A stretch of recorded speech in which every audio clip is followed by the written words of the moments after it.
presentations that ISGAP is putting together, my view of the importance that the Columbia community have an opportunity to hear this by the fact that I arrived an hour and a half ago at JFK Airport, several hours late from a flight from Tel Aviv.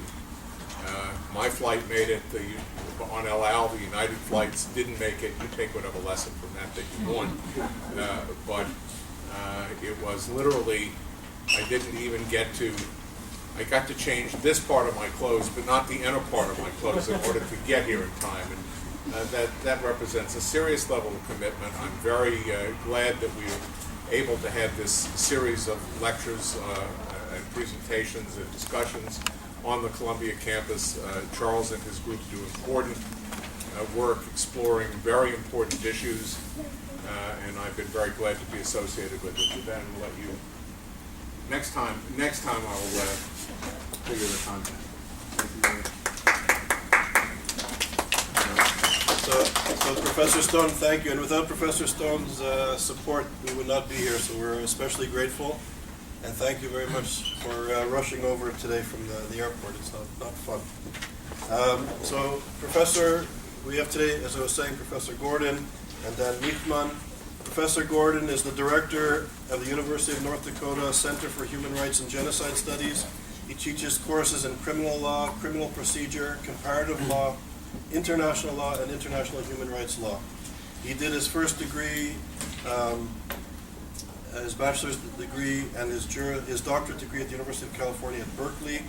He was a litigator in San Francisco and worked at the office of the prosecutor of the International Criminal Tribunal for Rwanda, where he served as a legal officer and deputy team leader for a landmark media case, the first international post-Nuremberg prosecutions of radio and print media executives for incitement to genocide. For his work, Professor Gordon received many commendations, including from the Attorney General Janet Reno for service to the United States and for international justice. His resume is long and extraordinarily impressive. He's been around the world speaking on these issues.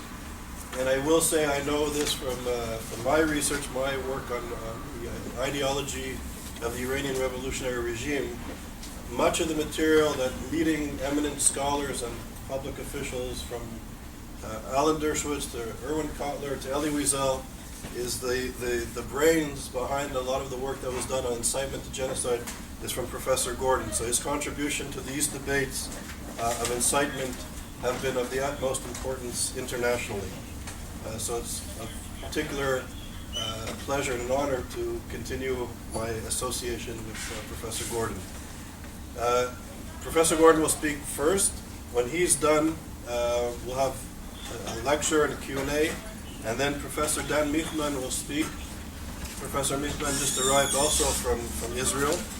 Professor Michman is the head of the International Institute for Holocaust Research and the incumbent of the John Najman Chair of Holocaust Studies. He's at Bar-Ilan University, and now he's the head of research at Yad Vashem, the Institute of Research at Yad Vashem.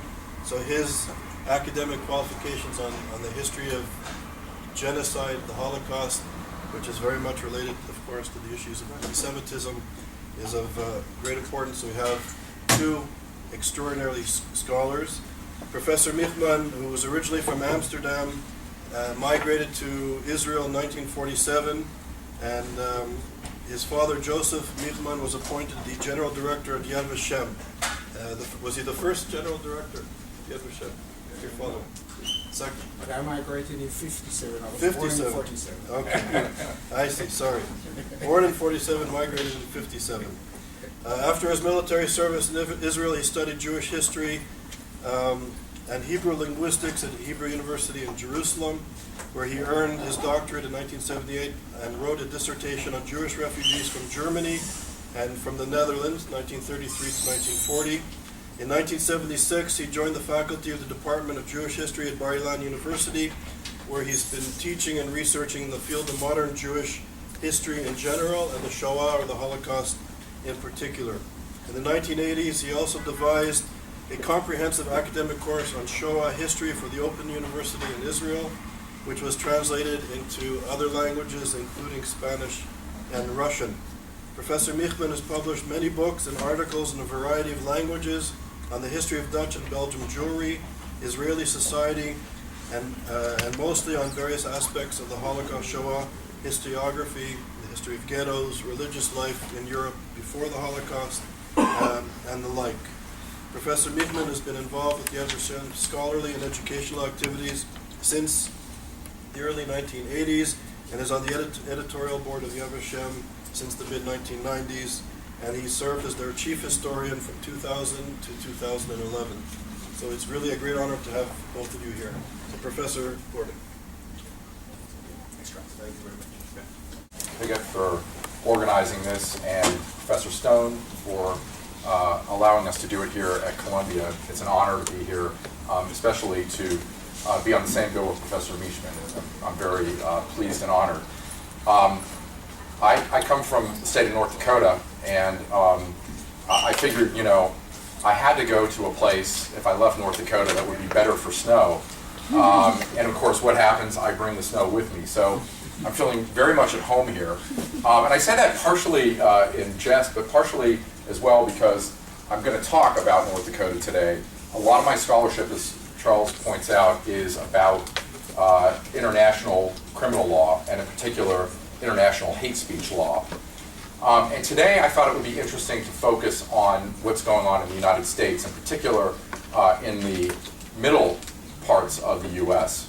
And so I wanted to begin by sort of setting the context a little bit. A lot of what ISGAP does relates to, if you will, the new anti-Semitism, which consists of communicating socially, and I put this in quotes, acceptable Jew hatred via attacks on Israel throughout the world.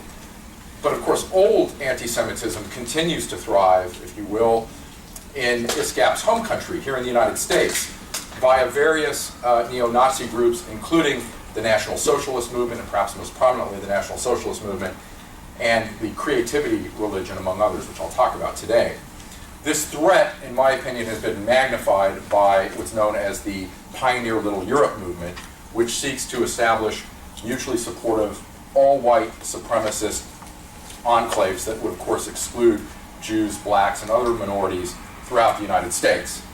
And as this lecture is part of the Anti-Semitism in Comparative Perspective series, I believe it's fitting that we explore this problem along with all the international ones that even I've spoken about on behalf of both ISGAP and YISA when Dr. Small was at Yale.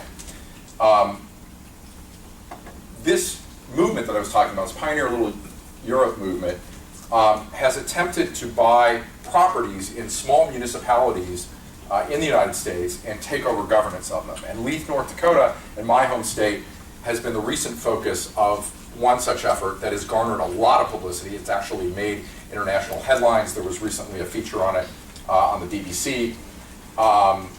And so this presentation is going to be a case study of that attempted takeover. And I want to talk about what it means, sort of situate it historically to some extent.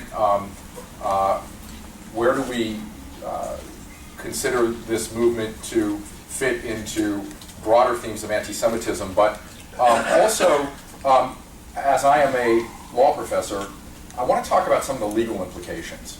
And in particular, I want to talk about whether there are steps that we might be able to take to prevent something like this happening. And might we be proactive? I mean, it's one thing if a neo-Nazi movement can take over an entire town and govern it. That's a terrible prospect. But are there things that we could do to prevent that, if you will, nip it in the bud? And that raises other legal issues, sticky legal issues. So there are no really easy answers here, but I want to raise the questions, and then hopefully we can talk a little bit about what those answers might be, or at least what some of the implications might be in the Q&A. So, an overview of what I want to cover today. I want to talk about the rise of the National Socialist Movement, which is that big party that I was talking about here in the U.S., and the Creativity Movement, another one of the major groups in the United States within the American Heartland. And then how the little pioneer Europe movement, or the Pioneer Little Europe movement, is attempting to sort of spread that ideology and gain a foothold in individual municipalities in the country. Then specifically focus it on Leith, North Dakota as a case study, and then talk about the legal issues that are raised by that, problems, potential solutions, and then sort of conclude with why I think this issue is so important. So let's start with the creativity movement. The creativity movement is the latest of several incarnations of the racist group and religion, originally known, and I say religion, I put that in quotation marks, as the Church of the Creator.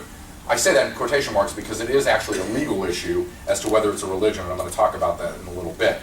This group was founded in 1973 by a neo-Nazi by the name of Ben Klassen. And the movement promotes what it sees as the inherent superiority and, if you will, creativity, as they see it, of the white race. And frankly, about the only tenets in this supposed theology, which includes the fact that Jews and non-whites are mud races, in the words of the movement. They believe that these, quote, mud races are trying to subjugate whites and destroy, and what they want to do is counter that and destroy and banish all Jewish thought and influence from our society. That's a quotation from one of its founding texts. We see the white man's Bible featured here. Interesting how a lot of these neo-Nazis end up either in jail or in graves at an early age. Klassen, not an exception. He committed suicide in 1993, and at that point the Church of the Creator almost went extinct. But in 1995, Matt Hale from Peoria, Illinois, came in, resurrected the group, and changed its name to the World Church of the Creator, and in the process gave himself the title of Pontifex Maximus, or High Priest. Mr. Hale was involved in a federal court copyright battle over his group's name, which a non-racist church in the Pacific Northwest had previously trademarked. And eventually Judge Joan Lefkow, who was married to a Jewish man, ruled in the non-racist church's behalf, which apparently infuriated Hale enough to suggest to the group's security chief, who turned out to be a federal informant, unfortunately for Hale, that he murdered the judge. And the following year, Hale was convicted of 1 count of solicitation of murder, 3 counts of obstruction of justice. He received a 40-year federal prison sentence, and once again, the church was on the verge of collapse. What was left of it was renamed the Creativity Movement, because obviously they couldn't use the name that Hale had come up with, the World Church of the Creator. And then interestingly, somewhat of a side note, and I'll come back to it though, because it does have some relevance to what we're talking about here. A year after this, Judge Lefkow's husband and mother were murdered after a break-in, and many creativity adherents had been calling for Judge Lefkow to be murdered and gave her address out on the internet. It turned out that it seems that the murderer in this case was someone not related to the creativity movement, but obviously this was a scary thing. And I'm going to be talking about Craig Cobb, and Craig Cobb was one of the most vocal people out there saying, here's the address, go out and kill. I also mentioned the National Socialist Movement. Let's talk about that for a moment. It's one of the largest and most prominent neo-Nazi groups in the U.S. The Southern Poverty Law Center has reported that it has 61 chapters in 35 states. It's notable for its violent anti-Jewish rhetoric, its racist views, its provocative protests, including at places such as Rosa Parks' funeral, and its policy allowing members of other racist groups to join the National Socialist Movement while remaining members of other groups. And I think this is an important point that I'm going to come back to later in terms of why this is so important, is that the NSM is acting as somewhat of an umbrella group in trying to bring together what is otherwise a set of disparate groups under one umbrella, and that's a little bit scary. For almost 3 decades after it was founded in 1974, the NSM was sort of in the background.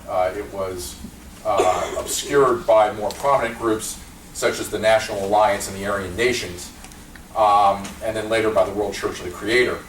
But while those groups eventually became weakened and either died or became other groups, the National Socialist movement has thrived, and I'm going to talk a little bit about why. First of all, we can look at its background. It really is, in many ways, the successor of the original American Nazi Party, which most of you in this room probably are aware was founded by former Navy Commander George Lincoln Rockwell in 1959. 7 years after Rockwell was murdered by one of his followers in 1967, another untimely demise, two of his chief lieutenants, Robert Brannan and Cliff Harrington, formed the National Socialist American Workers' Freedom Movement in St. Paul, Minnesota. And North Dakota, of course, being right next to Minnesota, we're starting to get close to where I live, and I think that it's related. Leadership passed ultimately to a guy named Jeff Scoop, who you see in the bottom photo. In 1994, he renamed the group the National Socialist Movement. And the reason that the group has been able to thrive so much, Scoop is young, and his goal was to get younger people involved, because a lot of the older Nazis, the ones that had sort of come into the movement around the time of Rockwell, were dying out, and he wanted to revitalize it. So really in 2004, he starts to do a lot of things in that regard. You have the death of two of the major neo-Nazi leaders. As I mentioned, the National Alliance, which had been quite prominent. William Pierce, he led them. He died, and then Richard Butler, who led the Aryan Nations. In this time period, Scoop was only 21 years old, and because of his young age, he was able to attract people who were similarly young. And in fact, the NSM formed a special youth division called the Viking Youth Corps, and really felt that that was its future, and so started to recruit heavily and did things that would attract younger people. It launched a women's division. We see Scoop's wife here on the left trying to make it more, if you will, attractive or sexy to be a Nazi. It bolstered its online presence. It got, with modern technology, website, social media, had a downloadable newsletter, and then started to create chapters around the country. Even created its own hate rock music label known as NSM 88 Records, 88 being the number of the letters HH, right? H is the 8th letter in the alphabet, to signify Heil Hitler. And in April 2007, it purchased a very popular white supremacist social networking site called New Saxon. So it really branched into all kinds of electronic media, trying to appeal to younger people, and it really became quite popular. The ideology of the NSM is similar, of course, to the creativity movement and the original American Nazi Party. It idolizes openly Adolf Hitler, who is described in its propaganda as our Führer, the beloved holy father of our age, a visionary in every respect. And it calls for a greater America that would deny citizenship to Jews, non-whites, and homosexuals. The NSM, of course, is trying to operate throughout the country, but it is particularly active and vocal in the Midwest. A lot of its activity is focused there. And the group, for example, I talked about how it has these provocative rallies and protests, made national headlines after a planned march through a black neighborhood in Toledo, and sparked a race riot that cost the city more than $336,000.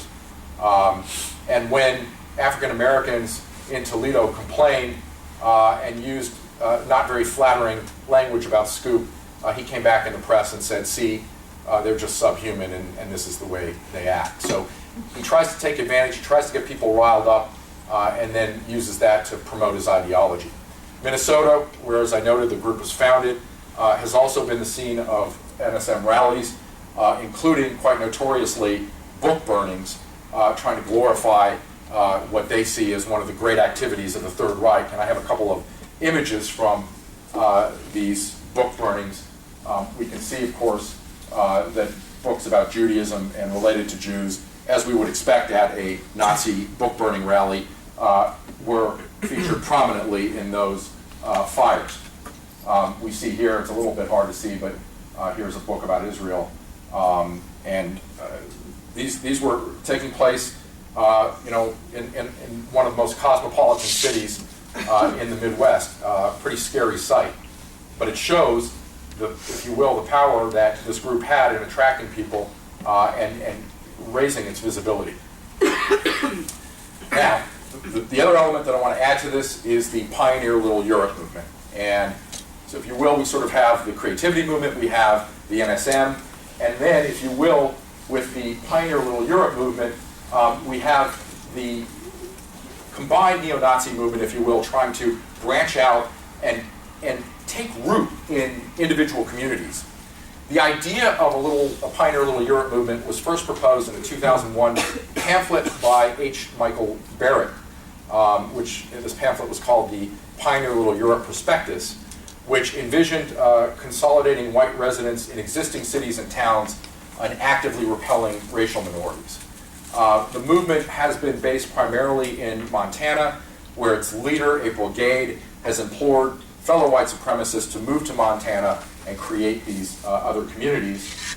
And a prominent member of the NSM, who resided in Montana, and if you will, has sort of combined both the NSM and the creativity movement and the Pioneer Little Europe movement into one movement, is a guy named Craig Cobb. And so I'm going to talk about Craig Cobb because, as you see, he's going to have a connection to North Dakota. And the way that we in North Dakota found out about Craig Cobb was that somebody was buying up properties in this tiny town called Leith, North Dakota. At the time, population 19. These were just being bought up sight unseen. The person ended up purchasing more than a dozen lots for peanuts, really, a few $100s each, mostly from landowners who lived elsewhere in the country. And this person ended up being Craig Paul Cobb, who was 61 years old. As I say, a neo-Nazi who'd been part of the National Socialist movement, part of the creativity movement. He moved into one of these properties himself, one that he purchased for $5,000, so one of the more luxurious properties, actually. It was a two-story ramshackle building, if you will, without running water. But this is where he decided that he was going to start his own Pioneer Little Europe movement in North Dakota. And he started to announce on white supremacist online forums that he intended to build this all-white, non-Jewish enclave of racists in my state, Pioneer Little Europe, and of course, places like Montana, Idaho, now North Dakota. These are considered appealing places because, quite frankly, their populations tend to be less racially diverse. Okay, I mean, this is not the demographics in North Dakota are not quite what they are in New York City, and so this was the place that he saw. And figured that he could bring in enough of his fellow racists to outnumber the longtime residents and thereby take over city government, and claimed that he would call this new entity Cobbsville. Let me talk a little bit about Cobb. He was reportedly born in 1951 to a well-to-do family.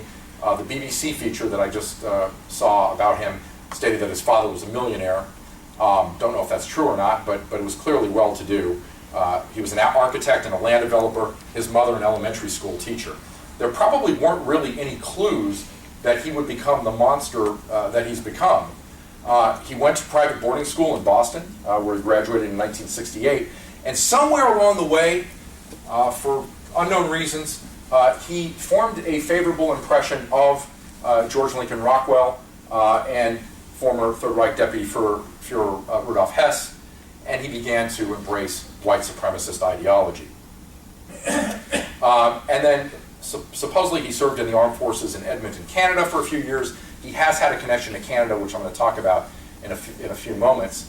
And then he relocated to Hawaii, where he lived for several years. In Hawaii, he supposedly earned a living as a taxi driver. He claimed to have had Barack Obama as a passenger in his cab, claims that President Obama told him that he was not born in the United States. You have to take that with a major grain of salt.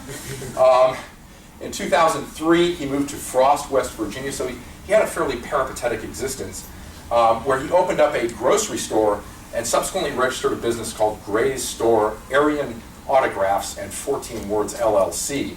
And during this time, he was allegedly involved in interstate deliveries of a neo-Nazi newspaper published by Alex Linder, who is the founder and current operator of a white power online anti-Semitic forum called Vanguard News Network, or VNN.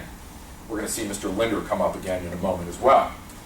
He also supposedly distributed Project Schoolyard CDs to local children. This was hate music that was distributed to middle and high school kids. So he was quite active in promoting his ideology. Eventually, in 2005, he moves to Tallinn, Estonia, where he is reported to have established a video sharing service for white supremacists called Pod Blanc that allowed him to record himself issuing racist rants. In fact, if you go back a couple of slides here, that is an image from Pod Blanc where he would be issuing one of his racist rants. He reportedly interacted while he was there with white power skinheads and purchased land 30 miles south of the capital where he allegedly hoped to establish an international office of white diaspora. And it's interesting, he goes to Estonia to do this, right? And it sounds somewhat familiar and is kind of foreshadows what he's going to try to do in North Dakota. But interestingly, the Estonians, their laws are a little bit different, and they can take legal action against him and say, no, you're not doing this, we're going to deport you. And they actually have him deported to Canada in connection with what they perceived as his racist speech and activities there. So obviously in Europe, and this foreshadows a little bit about what I'm going to talk about when I talk about potential problems to the solution, they can take a proactive approach to dealing with someone like this, and we don't have that ability here in the United States necessarily. Same thing with Canada. So Cobb moves to Vancouver. He reportedly continues his online racist and anti-Semitic activities, and then the Canadians charge him with willful promotion of hatred for his internet endeavors. He flees Canada before he could be brought to trial. Now let me just mention that the Canadians have a law, it's in part of their criminal law, where they can actually prosecute somebody for incitement to racial hatred or promotion of hatred against an identifiable group. And they have a landmark case, Regina versus Keegstra from 1990, which I'm sure Dr. Small is quite familiar with, which stated that this was constitutional under the Canadian Charter of Rights and Freedoms. So it's fine in Canada to prosecute somebody for engaging in the kind of hate speech that Cobb was. I would also note, just by way of giving you a little more context and to tie this up to what I'm going to talk about later, that Section 13 of the Canadian Human Rights Act prohibits the communication of messages that likely would expose a person to hatred or contempt based on race, national, ethnic origin, color, religion, age, sex, sexual orientation, marital status, family status, and disability, among others, and provides for injunctions and money damages. However, interestingly, the Canadians voted last year to repeal that statute, and it will no longer be in effect after June 2014. So it's interesting that the civil statute, which in some ways is less less serious in terms of the kind of action that can be taken against someone like Cobb, that is being repealed, but the more serious criminal statute is still in effect. The bottom line is, Cobb is going to be prosecuted under the incitement provision, and instead of waiting for that to happen, he flees. Comes to the United States. And he goes to Montana's Flathead Valley, where you have a lot of these people who are promoting the Pioneer Little Europe movement, including Christian identity proponent Carl Garst and April Gade, who I mentioned before. And then Cobb, because Montana is right next to North Dakota, hears about the oil patch. This is this incredible economic activity that is taking place in the western part of the state. Most of you by now probably have heard about it. North Dakota is making tremendous amounts of money through oil exploration and drilling in the western part of the state. Cobb figures, I can go over there and I can make some money. And he starts to work on road construction crews. Reportedly, he was terminated from a job like that. And then he thought, you know, he's in the area of western North Dakota. He starts to look around, and he discovers Leith, North Dakota. And he gets it in his head that he can start his Pioneer Little Europe movement in North Dakota in the town of Leith. Now, Leith is a town in Grant County, population 16 per the 2010 census. I've seen different reports, 16, 19. Reportedly there are 24 living there now, minus Cobb's neo-Nazi friends. Bobby Harper, who lives right across an alleyway from Cobb, and who we see right here, is the only black resident in the town, and he's married to a white woman. You see his wife with him there. And he stated that, you know, he was prepared to tolerate Cobb as long as he kept to himself. But he's angry now that Cobb has invited other white racists to join him and to form Cobbsville, and he feels scared and threatened, as does his wife. There have been reports that Cobb put a leaflet on their door addressed to the wife saying, you know, how could you be married to a nigger? You know, what's wrong with you? And so this was not a very comfortable situation for them or anybody else in Leith, because while North Dakota might be fairly homogenous in terms of its population, I am proud to say, as a North Dakotan right now, that it does not have any tolerance for racism. And I've seen that as a result of this. I've been a commentator on NPR for this and other news outlets, and I've had occasion to talk to people about it a lot, and there is definitely a sense of solidarity that this is not what we want in North Dakota. And so that's the residents of Leith we're not very happy about this, and in fact we're scared. Why? Well, because Cobb started to succeed in his plan. He sold property to Tom Metzger, the former Grand Wizard of the Ku Klux Klan, who now leads a group known as WAR, White Aryan Resistance. He purchased a lot from Cobb for $1 in June 2012. 4 months later, Alex Linder, who I mentioned earlier, who runs VNN, he did the same thing. Cobb claims to have donated buildings to the National Socialist Movement, run by Jeff Scoop, who we talked about earlier. And according to a posting on a hate site called Stormfront in August, April Gade and her husband Mark Harrington also now own property in Leith, North Dakota. So you have this tremendous concentration of some of the leaders, the top leaders in the neo-Nazi movement in the United States, all within Leith, North Dakota. And Cobb has even reportedly said that he wants to transfer property to the Greek ultranationalist political party Golden Dawn and to the infamous David Duke, another Klansman and Louisiana state representative. So North Dakotans were not happy about this. I mean, and Cobb was, it looked like, succeeding.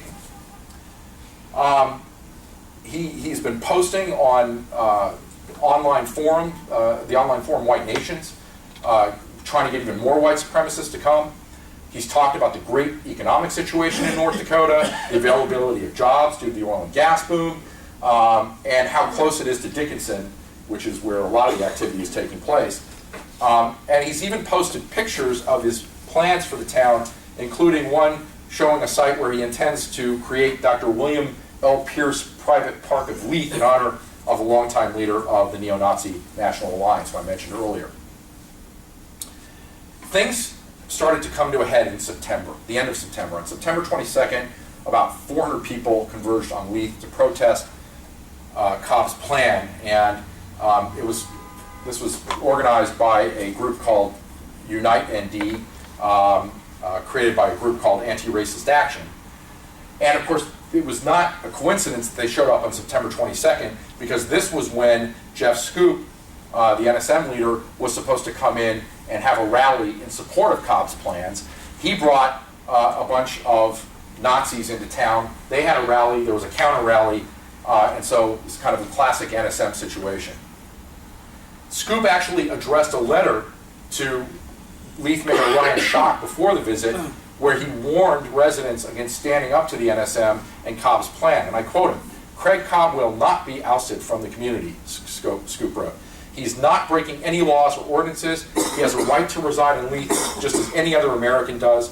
We are not asking you or any other residents of Leith to change whatever political stands you may or may not have. If anything, you should see this for what it is, a chance at revitalizing the community and a chance to be neighborly to your new neighbors and vice versa. So on the surface, he's got a point. Why can't anybody in the United States come into a community and, you know, if the person's not committing physical acts of violence, say whatever he or she wants on the streets of that town, wear swastikas, fly the Nazi flag, have parades lauding Adolf Hitler? Why not? There's nothing on the surface that appears to be wrong with this. That said, the Leith citizens did not want to put up with this. They built a website to spread the word about what they called a crisis. That website is still up. I quote them: "In the coming days, weeks, and months, we, the citizens, will endeavor to present a more realistic point of view as to our moral fiber and ties to the community," a welcome message to the website says. It sought donations to deal with lawsuits that were threatened by Cobb if his rights were violated. And county health officials condemned Cobb's ramshackle home because he had no running water. And the town also established a legal fund to help fight lawsuits, as it mentioned in its website, because Cobb claimed that his civil rights were being violated. There was even talk of dissolving the town so it could be incorporated into the county, and therefore Cobb would not be able to take over the government. And then Leith passed some ordinances to deal with Cobb, and there were some funny moments when Cobb would come into the meetings where the city council was talking about these ordinances, and there were these angry confrontations. We see an image of that right here. And in late October, they approved a moratorium on any new construction in the town. Another ordinance that they approved prevented tents and campers from being set up on a city lot for more than 10 consecutive days. A lot of the neo-Nazis that Cobb wanted to come in were bringing in trailers and tents, and so this would stop that. And Cobb, again, superficially, he's got a point. He called these ordinances patently unfair and said residents of the town were evil and nasty. Why not? He wanted to know. Is it a wonderful coincidence that the moment I show up, these measures are necessary? So it does raise some interesting issues, which I do want to discuss with you. Let me give you a little bit of a postscript to this. This part's a little bit funny. In November, Cobb appeared on the Trisha Show, hosted by black television personality Trisha Goddard, and as part of the show, he agreed to submit to a DNA test, which revealed that he was 14% sub-Saharan African. This was shown on the show. In fact, you can see here, she's trying to go up and give him like a black, greeting. Yeah, greeting and fist bump, and he was not having any part of it. And then he came back to Leith, and he's sort of disgraced by this, and a lot of people in town were making fun of him. So he got pretty angry. And on November 16th, he and one of the neo-Nazis he brought into town, Keenan Dutton, were taken into custody and charged with the crime of terrorizing after residents called police to report the men had confronted them with a rifle and a shotgun.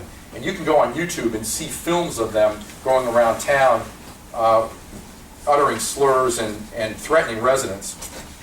And his bail was set at $1 million. It's since been reduced, but he hasn't been able to post bond, and he's awaiting trial. Dutton pled guilty to a series of misdemeanors, and he's been released on probation, presumably to testify against Cobb. Cobb then sued the Attorney General of North Dakota, Wayne Stenjum, because Stenjum stated on radio that white supremacists, Craig Cobb and his supporters, are not the kind of people wanted in North Dakota, and he claimed that this violated his rights to practice his religion of creativity. So, we get to the part of all the legal issues that I've been hinting at that are raised by this. Let's assume Cobb had not been arrested for terrorizing Leith residents with his firearm. The question is, can anything else have been done legally to prevent the little pioneer neo-Nazi takeovers of towns such as Leith? What if Cobb ultimately succeeds in taking over town governance, or other neo-Nazis in other towns? What can be done legally to protect minorities who might be affected?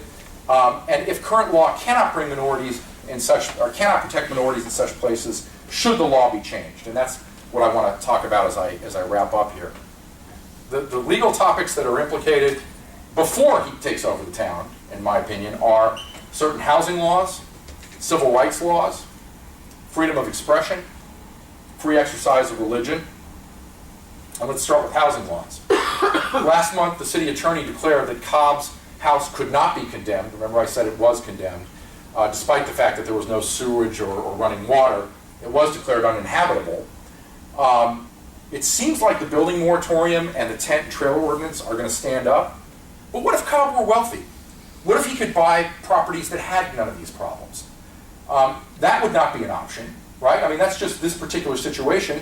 And then he would be able to bring in as many people as he needed. He could have them live in homes that were fine, and then he could take over town governments, in theory. What about civil rights laws? I mean, as far as I know, no civil rights law appears to prevent a neo-Nazi or other hate group from buying up properties, threatening to exclude Jews, blacks, or other minorities, and taking over municipal governance. So, despite the fact that town residents are feeling terrorized by this prospect, there doesn't seem to be really anything that can be done. And then, a topic that's near and dear to my heart, freedom of expression. Now, the First Amendment to the U.S. Constitution declares that Congress shall make no law respecting an establishment of religion or prohibiting the free exercise thereof or abridging the freedom of speech, press, the right of peaceable assembly, and to petition the government for redress of grievances. One of our most powerful constitutional provisions. But I would note that in Shaplinsky versus New Hampshire from 1942, the U.S. Supreme Court ruled that fighting words are not accorded First Amendment protection and defined them to include words which are likely to incite an immediate fight and words which inflict injury. And then in Beauharnais versus Illinois from 1952, the court upheld an Illinois law making it illegal to publish or exhibit any writing or picture portraying the depravity, criminality, unchastity, or lack of virtue of a class of citizens of any race, color, creed, or religion. In 1949, the case of Terminiello versus Chicago raised some really important issues and had an impact on this fighting words doctrine, a very important one. The court held that to constitute fighting words, it was no longer enough that the speaker's words made the listeners angry, rather incitement to violence was now required. And we know from the Brandenburg test from 1969, Brandenburg versus Ohio, that the incitement will not be found unless the speaker intended to incite to imminent lawless violence and the words are reasonably likely to incite to imminent lawless violence. So that's a tough standard. Terminiello, in that case, viciously criticized certain political and religious groups, and the crowd, which was upset by his comments, could not be controlled by the police. The police arrested him for breach of the peace, but the Supreme Court ultimately overturned his conviction, and it held the vitality of civil and political institutions in our society depends on free discussion. Free speech is supposed to incite dispute and is often provocative and challenging while it presses for acceptance.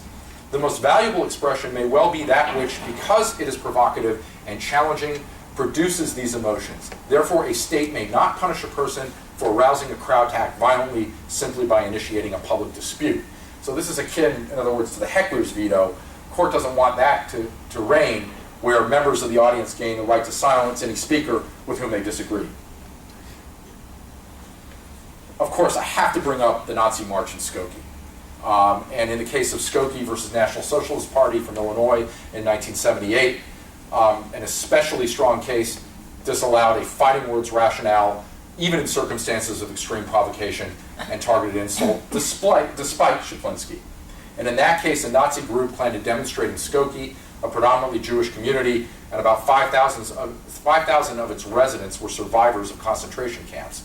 Just before the scheduled demonstration, the village enacted several ordinances designed to neutralize the demonstration, including one forbidding the dissemination of any materials which promote or incite racial or religious hatred. And the court held that there was simply no principled way of distinguishing between this situation and speech that stirs listeners to unrest or anger, speech which was explicitly protected in cases like Terminiello. So because of cases like Terminiello, the Nazis could march in Skokie and really terrorize these concentration camp survivors and members of the Jewish community. I would note as well the 2003 ruling in Virginia versus Black. The issue presented there was whether the Commonwealth of Virginia's cross-burning statute, which prohibits the burning of a cross with the intent of intimidating any person or group of persons, violated the First Amendment, and the court found yes, but in a plurality opinion delivered by Justice O'Connor, held that while a state consistent with the First Amendment may ban cross-burning carried out with intent to intimidate, the provision of Virginia statute treating any cross-burning as prima facie evidence of intent to intimidate renders the statute unconstitutional in its current form. That said, I contend that Virginia v. Black might show that the court is loosening up a little bit and that it might be willing to return more to Chaplinsky and away from Terminiello. And so I think that's important because of what I'm now about to suggest. The last point I want to make related to free exercise of religion. Is the creativity movement a religion? There have been two cases on this, two federal court cases dealing with it. One is a Title VII case, which found that an employee who claimed that he was discriminated against under Title VII of the Civil Rights Act, that he was exercising a religion within the terms of the Civil Rights Act of 1964. That's Peterson versus Wilmer Communications from Wisconsin in 2002. But in Connor versus Tilton, a case from the Northern District of California, it was found that creativity did not qualify as a religion for First Amendment purposes. Let me emphasize that that opinion was not published, whereas Peterson was. So given that the only published judicial opinion on this issue finds that creativity is a religion under the law, neo-Nazi adherents can potentially use it as a sword for pursuing litigation against government officials who make statements or take action against their neo-Nazi initiatives. And case in point, the lawsuit that was filed against Wayne Stengen in the state of North Dakota. So, all this is what happens before the takeover, right? The takeover is being planned. They're buying up properties. They're going to take over city government, and they're going to create this all-white enclave where Jews and blacks are not welcome. If they succeed in doing that, I don't think anybody in this room would be surprised to find out that they're going to have all kinds of legal problems and that they're going to be stopped from doing it, right? Among other things, Title VI of the 1964 Civil Rights Act prohibits discrimination on the basis of race, color, or national origin in programs and activities receiving federal financial assistance, and it doesn't take much, and Leith probably in some indirect way receives it. And even if not, with respect to the property that Cobb would own, if you continue to buy up properties, the Civil Rights Act of 1968, in other words, the Fair Housing Act, renders it unlawful to discriminate in the sale or rental of housing because of race, color, religion, sex, or national origin. Even the state of North Dakota has remedies post-takeover. If, again, Cobb refused to sell because of the protected group status that I mentioned before, the North Dakota Housing Discrimination Act would take effect. And the North Dakota Human Rights Act forbids adverse discrimination in the provision of public accommodations or services based on race, color, religion, all the other ones that we just talked about. The problem is that there's really nothing that can be done during the takeover. And even after the takeover, what would probably have to happen is litigation would have to be initiated, and that could take time. In the meantime, people like Bobby Harper, the African American living in Leith, have to put up with this. And at the same time, Cobb and his adherents can file lawsuits claiming that any action against them is discriminating against them on the basis of their religion. So I think the law should be amended. I'm going to propose something radical here. What if we consider amending the civil rights laws to prevent a takeover like this? If it can be proved that a group has the avowed purpose to take over a town, to deprive its citizens of their civil rights, perhaps there should be an injunction available that would prevent them from doing this. And I would argue that in accord with what I would say is the emerging gap doctrine from Black, the Terminiello should be overruled and the holding of Beauharnais should be reinstituted. Perhaps we should even consider lowering the standard that's in Brandeis, rather in Brandenburg. I'm almost done. I would also say that creativity should not be held to constitute a religion. There are certain factors that I list here. It doesn't address fundamental and ultimate questions having to do with deep and imponderable matters. It's just racism, pure and simple. Why does this matter? Well, there are other neo-Nazis who are trying to take over towns. Cobb himself has said there are other towns in North Dakota they'd like to take over. Richard Bunk, another white supremacist, has been buying up properties, for example, in the town of Rachel, Nevada, with a view of taking over governance. Paul Mullet has been trying to buy up property in Tennessee.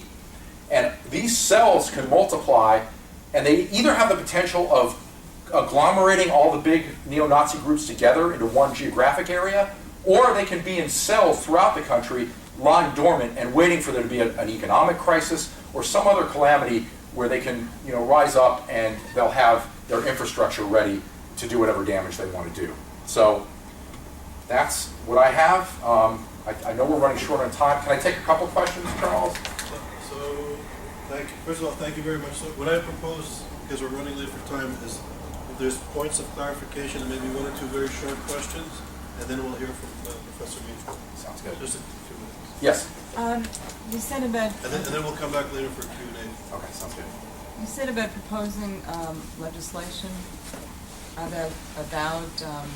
Yeah, that if you had a group that had the avowed purpose of taking over the town. What about if it wasn't allowed? What if it was like stealth?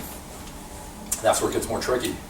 I don't know that there's a bulletproof way of preventing this sort of thing from happening, but I think, at least we should try our best to have a situation where if Cobb is trying to do this, we've got some legal remedies. But I agree with you. We've got to be careful. Because a lot come in and under the guise of like a religion. Sure, and don't get me wrong. I have concerns about free speech being violated too, but I also think that we have to worry about people who are victimized by the things that Cobb has done, the situation that we had in Skokie. I think there ought to be things that we can do. Yes? Yes, thank you. I'm Dr. Palmer. I really enjoyed your presentation. Thank you. What about what Mayor Koch did in New York City when the KKK wanted to march here, and he required that they take off their masks if they were going to march? Does that fit in any way in all of this? Because it worked. It cut down the numbers. Yeah. I think obviously that has freedom of expression implications. I don't know that that's as comprehensive of a solution as I'd like to see, but I think whatever we can do to, I don't feel good about empowering neo-Nazis to go around and intimidate Holocaust survivors, for example. If we look at the fundamental rationale behind the First Amendment, if it's to promote democracy and self-actualization, empowering Klansmen or neo-Nazis to go out and shout racial epithets at Holocaust survivors, to me, I don't feel very good about that. Jeremy Waldron here in New York City at NYU has a great book that deals with, it's called The Harm of Hate Speech, and he talks about these issues. And I think we need to rethink our policy a little bit on that. Maybe we'll have time to talk about that later. I don't want to take any more time now, but I'll leave that thought open and turn it back over to Dr. Small. Thank you very much. So there'll be more time for Q&A after for people who would like to stay. Right now we're having Professor Michman. He's speaking on misunderstandings of the phenomenon of anti-Semitism in recent influential studies of the Holocaust. And as a non-expert, I have to say that this is and is certainly becoming a more and more vital issue that scholars need to address. We were speaking earlier, there's recent important works by Tim Snyder and others that are extraordinarily controversial and seem to be revising the historical perspective of Holocaust and genocide studies and issues of anti-Semitism. So it's really an honor to have Professor Michman here. I first have to get to my Okay. PowerPoint. No mouse. What is can somebody?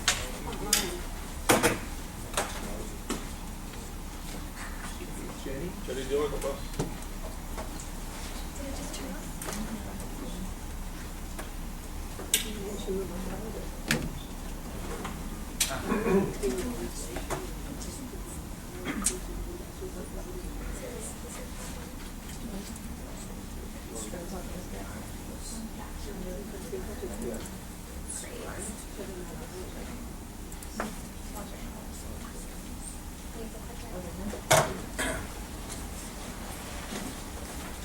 Shouldn't forget this one. So good afternoon, and you already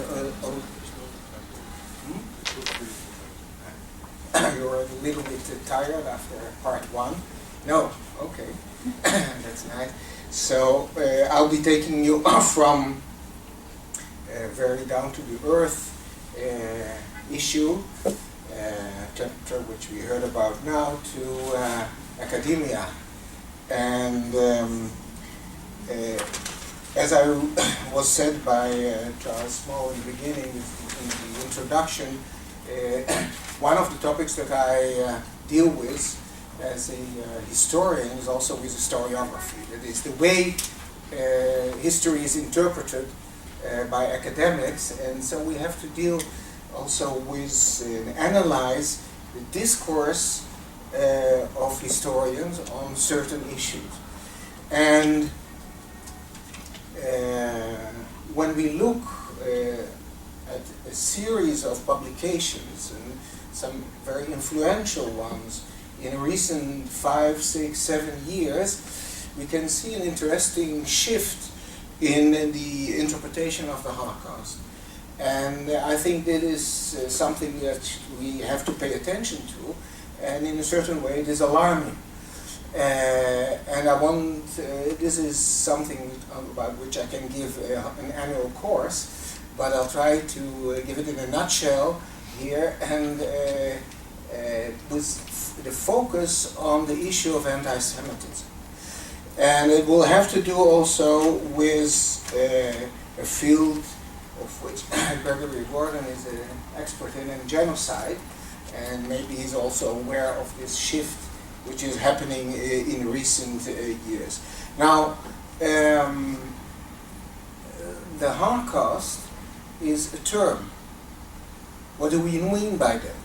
What do we understand in this term? Similarly, genocide. But these are different terms if we look into the emergence in the use of these terms. Holocaust is a term which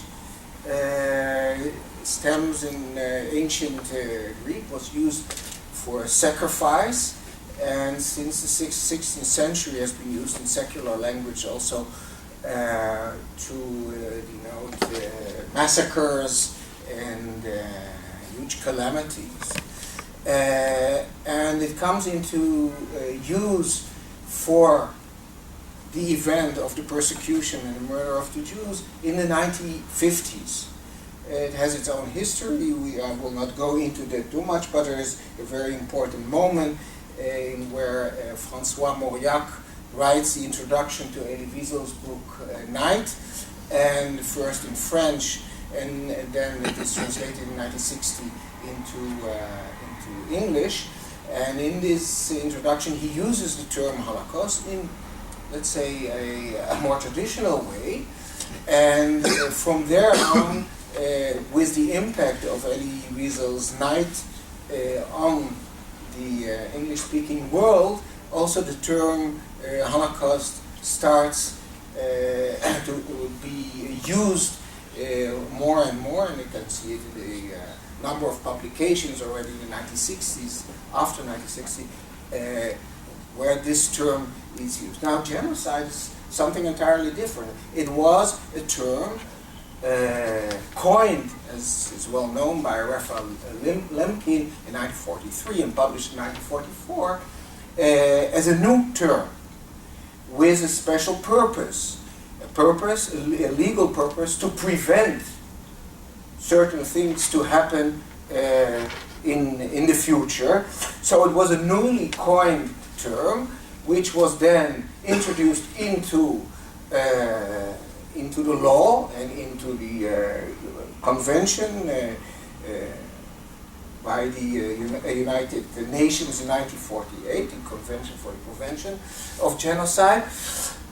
And it was explained, the meaning of this term was explained in Lemkin's book, as we will see further on. By the way, I gave you some handouts where you can find some of the sources, which I'll mention later on in my presentation. Now, Holocaust is a vague term, and actually also the Hebrew equivalent Shoah is a catastrophe, and there were other terms in the beginning after 1945 which were used by survivors and others. They don't tell you anything about the event itself. Right? If, I sometimes say, if E.T. would come again and we would talk about the Holocaust or Shoah, he wouldn't understand about what we are talking. It could be anything, and actually it was used for many other events, not only for the one we are now usually talking about. And the question within this is the relation between Holocaust and genocide. If the Holocaust is one case of genocide or not, and then within that, of course, a major aspect for that is the place of anti-Semitism. Was anti-Semitism a cause for the Holocaust? Well, historians argue about it. Not that anti-Semitism did not play at all, but was it an important reason, yes or no? Because, as we know, anti-Semitism existed long before the Nazi regime and did not cause holocausts. So there must be some additional ingredient in Nazi anti-Semitism, which turned anti-Semitism, especially modern anti-Semitism, in a driving force. Now the question is, if that additional ingredient has to do something with the Jews or not, or is it something very general? Now, what I would like to say is that, and I had a chance to look into the new series published by the Institute here. There are discussions about the term anti-Semitism and how to define it, but I would like to say that for me, and I think historically that would be right to see anti-Semitism as a family name. A family name for different types of anti-Jewishness, in which there are more radical varieties and more moderate varieties. And one of the important things is, and I think that has to do with the misunderstandings today, and I'll come to that back later on, is that there is a tendency to identify the Holocaust with only the most radical version of Hitlerist, Nazi anti-Semitism. And one of the things that happened, and here I'm throwing already one of the conclusions forward at this moment, is that there was this type of anti-Semitism, but it also radicalized other types of more moderate anti-Semitism. So there were different anti-Semitisms, if we can call this, and they were all active at a certain moment, and therefore it was not only a Nazi enterprise, but it was something much bigger behind this. Now, we have to introduce another aspect into this, and that is the development of genocide studies. I mentioned the terminology, but it is interesting to see that if we look into the history of research on the Holocaust and research on genocide, we can see that until the end of the 1970s, actually there was hardly research on genocide. There were some studies, but when the term was used and when studies were written, there was an identification of the Holocaust with genocide. There's, for instance, a very interesting book from 1978, I would say, An Heroic Failure of Interpretation by Helen Fine, Accounting for Genocide. If you read the book well, you'll see that except for the title of the book and the introduction, the entire book, including the conclusions, are about the Holocaust, and not about the genocidal phenomenon in general. And there are other books of that type until around 1980. From that moment on, something very interesting happened, and that is that some Holocaust scholars became interested in looking into the more universal implications of the Holocaust, and started to develop genocide studies as such. And what we get then together is Holocaust and genocide studies. And then especially in North America, we can see that at the universities, almost all of the chairs and the courses are about Holocaust and genocide. Not separate, but in one, right? Which is different in Israel, of course, but also in Europe in many places.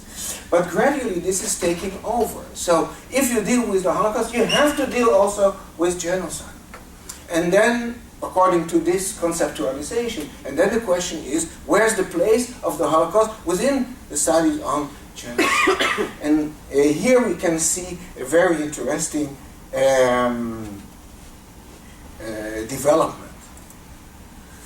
If we look into this book by Donald Bloxham, a British scholar, who wrote his PhD thesis about the Nuremberg trials in the major trial, International Military Tribunal in 1945-46. Afterwards wrote a book about the Armenian genocide, but in 2008 published this book, The Final Solution, A Genocide.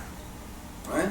And if we read, and you have it also in the handout, but we can see it here, right, where it states in the very first phrases of this book, between 500 million and 100,000 and 6 million, 200,000 Jews were murdered during the Second World War, an episode the Nazis called the final solution of the Jewish question. The world today knows it as the Holocaust. The subtitle I've chosen for this book, A Genocide, uses the indefinite article not to diminish the magnitude of the Holocaust, but to encourage the reader to think of it as a particular example of a broader phenomenon. So he says, it is not to diminish the magnitude of the Holocaust. And that's right. And by the way, if you wonder about the numbers he is using here, 5,100,000 was the number of victims mentioned by Raoul Hilberg in his seminal study from 1961, 6,200,000 by a Jewish demographer Leschinsky later on.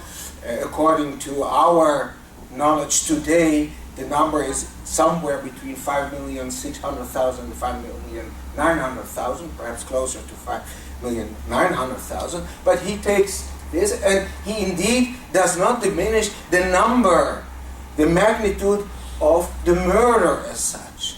But what is clearly seen here is that he says the Holocaust is the final solution, is the murder of the Jews. So there is an equation of these terms as being one. Now the question is, if that is right, was the Holocaust only or just, among quotation marks, the murder of the Jews? And that is a point which I want to argue with, but I want to show more of these interpretations, right, of the Holocaust, which already gives a hint to the diminishing place of anti-Semitism in the overall understanding. If we look into another book by Mark Mazauer, very influential, Mazauer, I don't know exactly, he pronounces his name, but it is of Eastern European origin, of course. Hitler's Empire, also published in 2008, it became a bestseller, How the Nazis Ruled Europe, where he deals with Nazi Germany's expansion in Eastern Europe and tells a story. His narrative starts actually in 1938, running until 1945. And what he actually states there, that the main goal of the Nazis was to control Europe, and Hitler was nothing more than a greater German nationalist. Nazi empire building was a form of colonialism resulting from earlier examples of colonialism, which brings us already to one of the trends in genocide studies, that there is colonial genocide. Now, the Holocaust, as we will see, will be integrated into this view of colonial genocide. As Lebensraum was in Europe, Eastern Europe must lie at the heart of any account of the Nazi Empire. Now, when Mark Mazauer says this is a result of something very important that happened in research on the Holocaust, and that is with the downfall of the communist bloc around 1990, many archives opened. And if until the end of the 1980s, much of the Holocaust and also the interpretation of the Nazi regime centered on Auschwitz, because people were deported from Western Europe to Auschwitz, and most of research was done from a Western European perspective. Now, since 1990, with the opening of archives in Eastern Europe and the ability to go to these places where the murder was carried out in Eastern Europe, right, the pendulum shifts and the focus becomes Eastern Europe for the Holocaust, and Western Europe and Southern Europe and even North Africa is almost forgotten in this picture. So here we see some of these results, and what he says that Hitler's imperial fantasy caused as a byproduct, right? So he wanted to build up an empire, and the byproduct of this, including the colonialism, the Lebensraum, where Germans could settle in the East, there's a byproduct of millions of Russians, Poles, Jews, and Belarusians who are murdered. Right? So when we see this happening, we can see there is a diminishing. Right? The Holocaust loses its central place, and it becomes, the Jews in Eastern Europe become one of the ethnic groups that were killed in the process of building the empire. This can be done only if you ignore the nature of Nazi anti-Semitism and the phenomenon of the historical phenomenon of anti-Semitism in general. And therefore it's very interesting to see that Mazauer in his book does not deal with the persecution of the Jews in Nazi Germany in the 1930s. For the first time that he says something about this is it's around page 80 in several sentences, which are a gross misinterpretation of what happened in the 1930s. Right? And it's even interesting to see that in the vast bibliography which he uses in his book, and it is an interesting book, I must say, it is very sophisticated, but in the vast historiography, one book is not mentioned, and that is a former study by Mark Mazauer about Greece, where he has a whole chapter of the persecution and the murder of the Jews of Salonika. Now we have to know that more than 90% of the Jews of Salonika, or Thessaloniki, it depends on how you, were murdered, were sent to Auschwitz. But it doesn't fit into his picture of the Nazi Empire in the East, right? Because Greece is not in the East and not part of the empire building there. So he doesn't quote his own book and his own former study in this book. And then he says that at a certain moment the Jews certainly occupied a special place in the political demonology of the Third Reich, without explaining it. What is this special place? That's enough to say this half sentence is enough for him in the whole book to explain that Jews were also targeted in Eastern Europe. And then he has another interesting phrase, moreover, says the Germans had somehow stumbled into the great centers of East European Jewry, a consequence that the Germans had not really foreseen. Right? So it is a they just stumbled into this problem in the East. And And then at the end, finally, the Jews constituted only one of the regime's ethnic targets. It was thanks to Nazis and the German soldiers, and civilians ended up dying in numbers that were probably not far short of the toll of the final solution. And in another place he mentioned about 6 million Germans were also killed due to Hitler's fantasies. Now, that is very problematic, I must say. But it is already clear that the notion of some distinctive character of the persecution of the Jews isn't there anymore in this book. Now, if we go to one of the greatest bestsellers in historiography of recent years, and that is Tim Snyder's book Bloodlands. I don't know if you've heard about it. Europe between Hitler and Stalin. I wrote somewhere a very destructive review of his book, and in response I got the softcover copy from him with his dedication, so it's very interesting.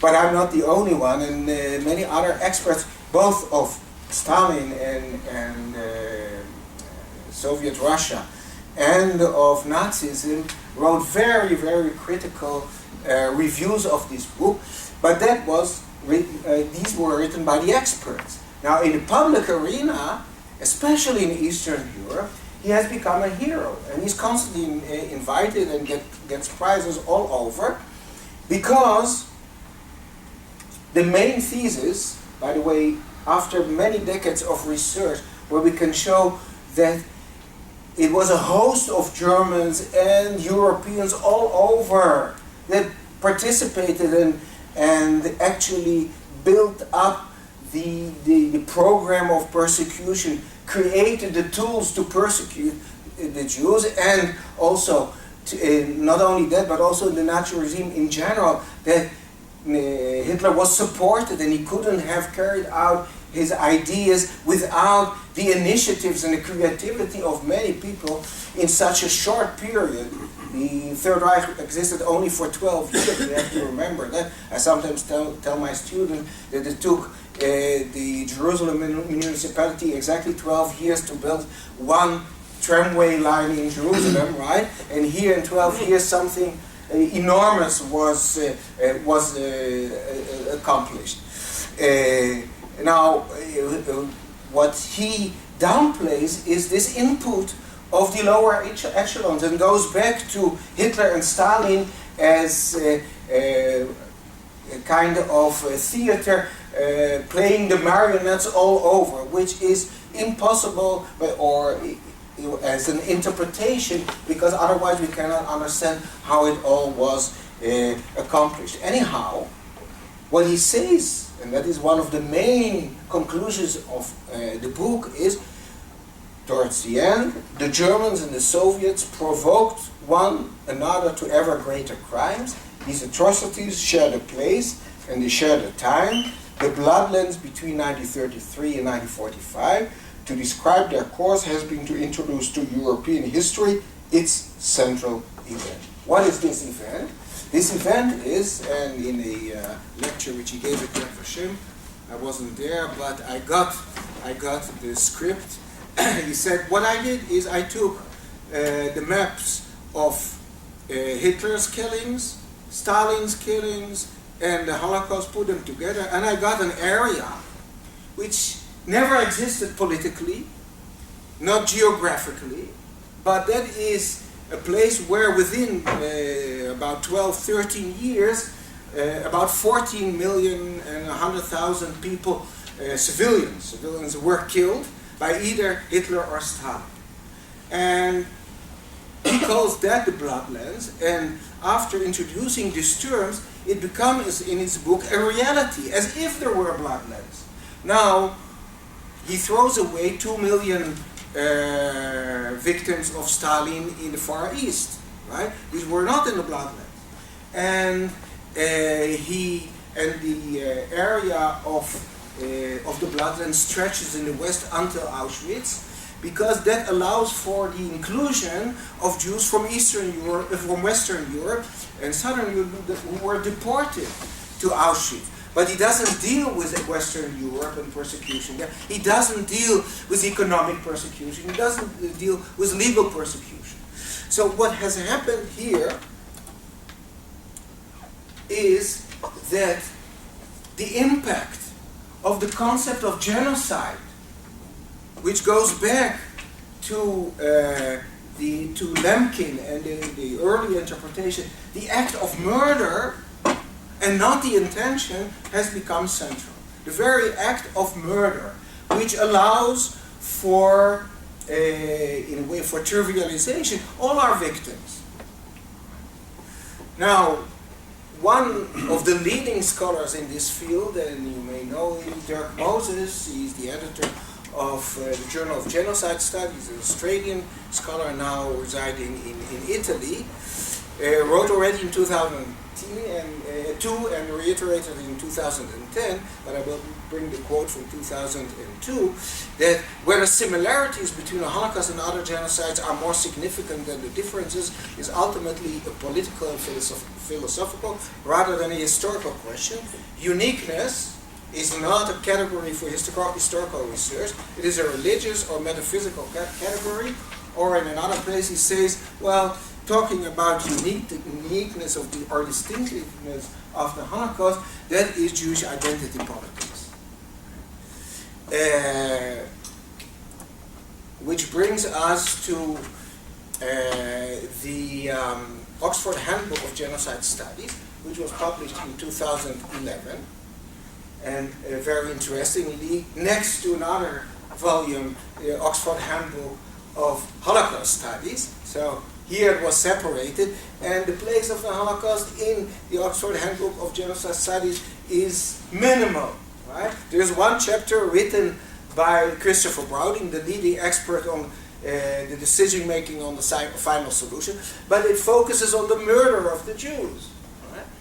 And there in the introduction, Dirk Moses and Donald Bloxholm, we know the names by now, say the relationship between study of the Holocaust and study of genocide warrants reflection because it has been both negative and positive, characterized variously by synergies, processes of self-definition by mutual exclusion, and occasional resentment. You have to think about this sentence a little bit, but in a simpler way, a genocide scholar in Australia recently wrote in 2011 in an article about obstacles in genocide research. Our maturing discipline needs to find a sense of collegiality, consensus on terminology, and yardsticks with which to measure scales, dimensions, and degrees of the crime. And here comes the interesting sentence. Foremost is the challenge of finding a space for encompassing and embracing the Holocaust with some comfort. The Judeocide is an ally, not an enemy, and not on the margins. So something happened in recent years that in genocide studies, in a certain stream in genocide studies, not all of them, but the Holocaust has become marginalized. One case of genocide and genocides, which are there from the beginning of history, and even one of the marginal ones. Now, I talked already about Lemkin's definition. I will not read it here, you have it there in the handout. The interesting thing is, and the important thing is, that Lemkin speaks about nations, and the eradication of nations, either by killing or their culture, eradicating their culture. Genocide is directed against the national group as an entity, and the actions involved are directed against individuals, not in their individual capacity, but as members of the national group. Which means, if we take this and this interpretation, that anti-Semitism was a regular form of social hatred targeting the Jews as a national group, Now we have to remember that Lemkin came from Eastern Europe, from Poland, and experienced the Jewish life there in a national context. But many Jews lived in Central, Western Europe and so on, and had other interpretations of Judaism. And what the Nazis targeted was not the Jews as a nation as such. So what is wrong with these interpretations? And I come back to this, to the issue that I want to emphasize, that the Holocaust was not just the murder of the Jews, that is another genocide as they want to present it here. That is a case of ethnic collusion, hatred, battle over territory, and so on. What happened in the Holocaust, and I'll bring the quotes in a moment in order to show it from top to toe, from Hitler to the regular Germans, that, and this, by the way, was interesting to see in your presentation, that it comes up also among the neo-Nazis. Jews were seen as the carriers of the Jewish spirit, but the Jewish spirit is not what Jews tend to think that Judaism is about. Jews are the carriers of the idea of equality, and therefore of liberalism and communism alike, of democracy, of capitalism, or whatever you want, of equality. And therefore, it is not only the physical Jews that had to be exterminated or eradicated, but it was also the ideas. And one of the amazing things is that it is not only that the Jews were persecuted in the 1930s and that they were to be ousted from the economy and so on, but it was also a process of self-purification. When the when the German Language Association, Deutsche Sprachverein, in 1934 embarks on a campaign to purify the German language from a Jewish influence. Right? Or in Carl Schmitt, the well-known legal philosopher, in 1936 says in the annual convention of the German Legal Association, that we have to purify the German legal system from the Jewish influence. There is much more than just targeting the Jews, the physical Jews, the individual Jews as such. And therefore we can understand also the burning of books and also the assembling of Jewish libraries and Jewish art, and art that was held or was perceived as being Judaized in the 1940s, and all brought to Prague. You know, there was a central place where they assembled these libraries and artifacts. Now, which brings us back to Hitler's idea in his very first political writing in 1919, where he comes forward with this idea of Entfernung der Juden überall, a total removal of the Jews. What is a total removal? We don't know. Hitler didn't know, but that was his obsession, right? And from the very moment that he ascends to power in 1933, that is the target. It is not the final solution. It is getting rid of the Jews and the Jewish spirit in general. We can find it in many documents of little bureaucrats all over. But if you look at a German soldier writing home from the Eastern Front in 1942, he writes, "The great challenge is to exterminate eternal Judaism. The Jews are guilty of everything. Only then will the world find its eternal peace." Right? Or, and this is, I think, one of the most important documents, although it is post-war. That is a testimony written by one of Eichmann's aides, Peter Wisliceni, who was active in Slovakia, in Hungary, in Salonika, and he testified in the Nuremberg trial, and then was tried himself in Czechoslovakia. But he was incarcerated for a while in a cell in Bratislava, and he wrote in November 1946 a lengthy lengthy testimony. He was asked about his doings in the different countries, but he precedes that with an introduction. He said, you cannot understand what we did without understanding the atmosphere. Now, at a certain place he says the following: the world is what we believed in is the world is directed by forces of good and evil. According to this view, the principle of evil was embodied in the Jews. This world of images is totally incomprehensible in logical or rational terms because it is a form of religiosity that leads to sectarianism. Millions of people believe these things, something that can be compared only to similar phenomena from the Middle Ages, such as the mania of the witches, or in German, Hexenwahn.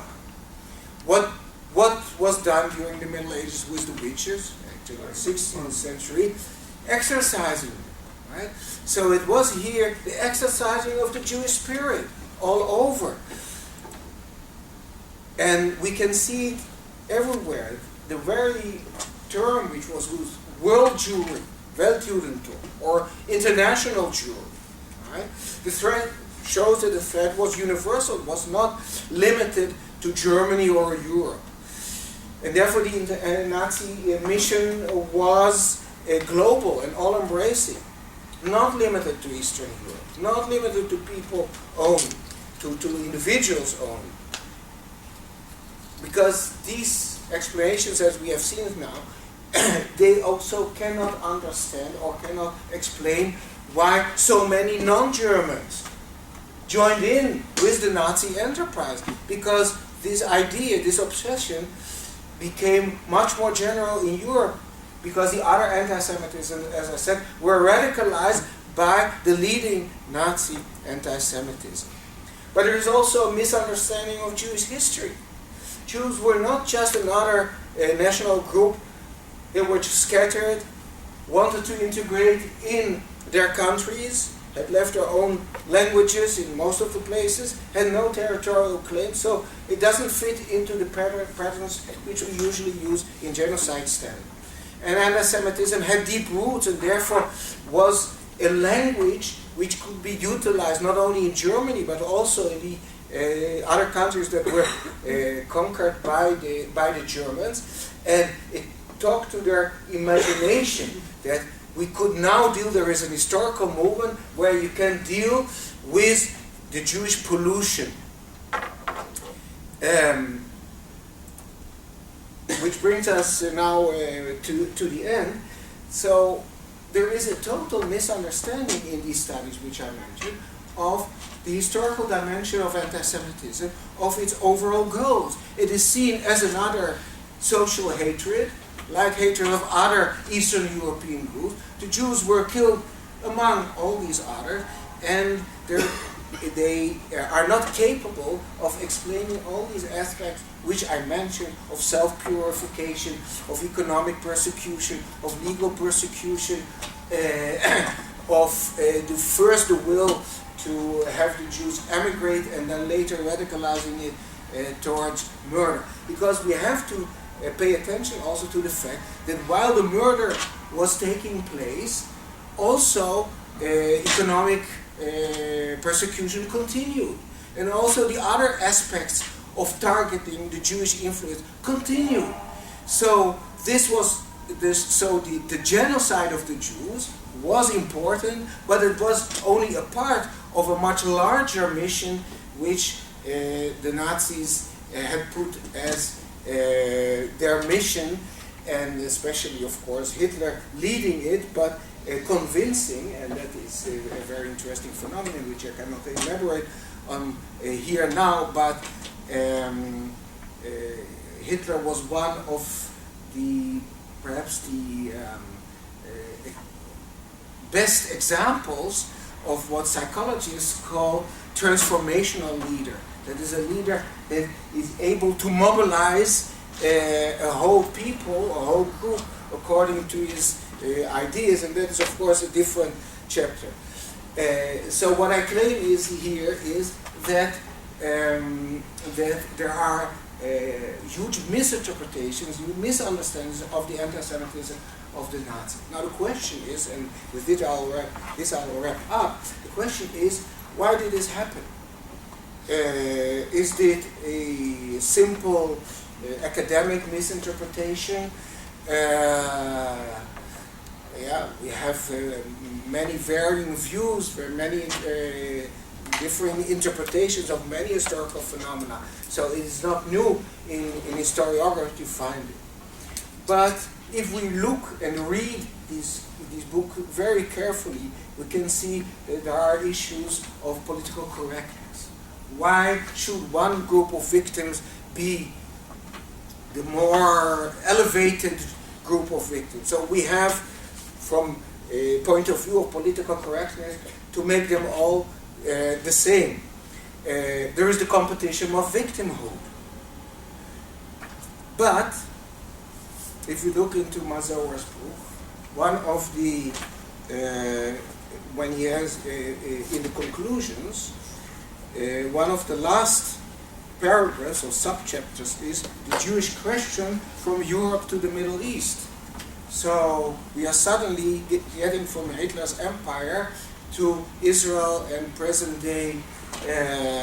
present day conflict. So under the surface we also find aspects of anti-Israelism, even anti-Semitism. There is a British sociologist of genocide, Martin Shaw, who wrote some very important stuff. But one of his recent claims is that we have to downplay intention. We have to look at patterns of genocide, not intention. Because if you go into intention, then there was really something special and different about the Holocaust. If you downplay intention, then we can equate this phenomenon with others. So here I'll wrap up, and there's of course much to say more about this, but this is in a nutshell. Professor, can I start with a question? First of all, I think your work is extraordinarily urgently important, and I thank you for the presentation. Your last question is, what is the motivation of the scholars for doing this? And you touched on a few issues. I just want to say, I don't want to personalize this, but I need to say it. Professor Snyder at Yale was part of a group of people who were very... But one of the interesting things is that, and in September you'll be able to see, was a conference at the University of Florida some 2 years ago, and will be published now in September, where our chapters are one after the other. I'm chapter 1, he's chapter 2, and he's talking there about the bloodlines as Jewish history. But if you read his chapter, right, you can see that he doesn't understand Jewish history, because he claims that Jewish history is the fact that Jews were murdered in Eastern Europe. That's not Jewish history. Jewish history is about Jewish society and the Jews as actors in history. Now, one of the important things, if you analyze Nazism, which you don't find in other cases of genocide, and it is really not downplaying other cases of genocide at all, right? Because indeed, murder is murder as such. But if you want to understand historically what happened, there is something amazing, because what the Nazi enterprise was about reversing history, to oust Jews who had integrated into Europe, into European society, to eject them once again. And that is expressed in their obsession with finding Jews everywhere, half Jews, quarter Jews, converted Jews, and so marking them in order for the Jews to be seen. One of the amazing things in Eastern Europe, in the occupied Soviet Union, is that Jews had already assimilated in Soviet society in the 20 years between 1919 and the occupation. And when the Nazis entered these areas, they couldn't identify the Jews. So there is an establishment of ghettos by identifying local Jews with the help of local collaborators, re-establishing a Jewish society in order to murder them, right? Or a Jewish society which had evaporated already as such in the Soviet Union. So that is an amazing phenomenon which is not tackled by these historians because it counters their interpretation. I have a point of clarification which can then I lead to one or two questions. So I just want to make sure I'm understanding this correctly. So what you're essentially saying is that the Holocaust is unique because in addition to just killing a lot of people, they also sought to destroy the Jewish spirit. And I just want to clarify, when you say the Jewish spirit, is that the actual cultural thing that we would conceive of as Jewish culture now? No. So it's broader, it's more kind of just a whole idea, which wasn't necessarily Jewish, they just called it the Jewish spirit. Right. And so in that case, does that mean that it's really a point of terminology? Because, in the Soviet Union, they sought to stamp out capitalism. In America, we sought to stamp out communism. And in Germany, they sought to stamp out, I guess, equality, but they just called it Jewish. And is that really the point that that they put a religious label on something that wasn't really religious? It has nothing to do with a religion as such, but Jews, and that is a process which started in the 19th century, are more and more identified, and you can see there are the evil spirit, as we saw it in Wislicenny's words, right? Jews represented evil, and Jews in the nationalist or völkisch in German is the term interpretation, were seen as the carriers of the ideas of the French Revolution.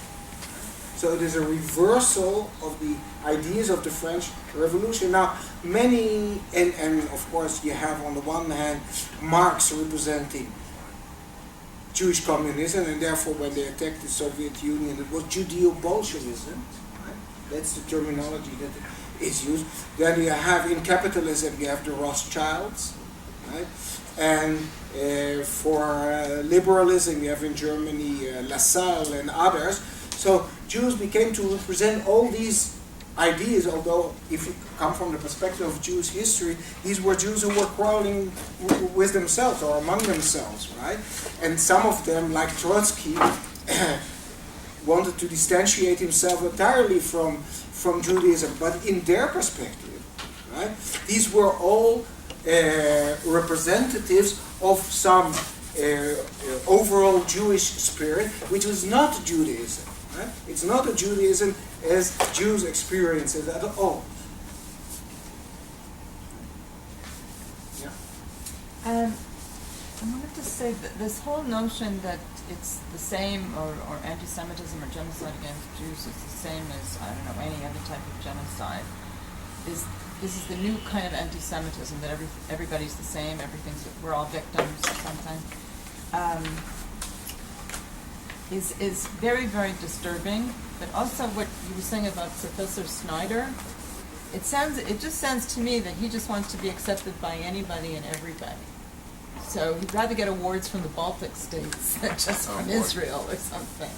Or like he'd rather be loved by everybody than really deal His with next book is truth. actually also about the Holocaust. He writes now a history of the Holocaust, so we have to see what will be there. I know it's in the making, but it's not yet published. And also, wasn't it true that they went into all these little places to try to identify if you were 1/5 Jewish, because they wanted this notion of the Aryan super race, the blonde-haired, blue-eyed. It's another. There is the racial the will to establish a world based on racial hierarchy. Right? But in this worldview, there are races which should serve, like the Slavs, the Germans, not to be killed, not all to be, only the intelligentsia, which happened in Poland too. So they were criminal and they killed a lot of people. So there is a lot of genocide going on, right? So, but it is not what I want to show, that from the historical perspective, we want to explain and understand it.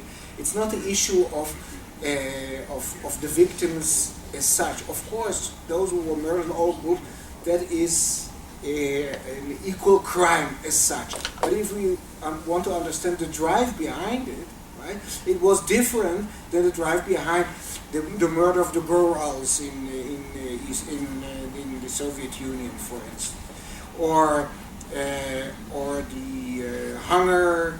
If you take Snyder, the famine in Ukraine in 1933 to 34, where also a lot of Jews were killed because of the fact that they took away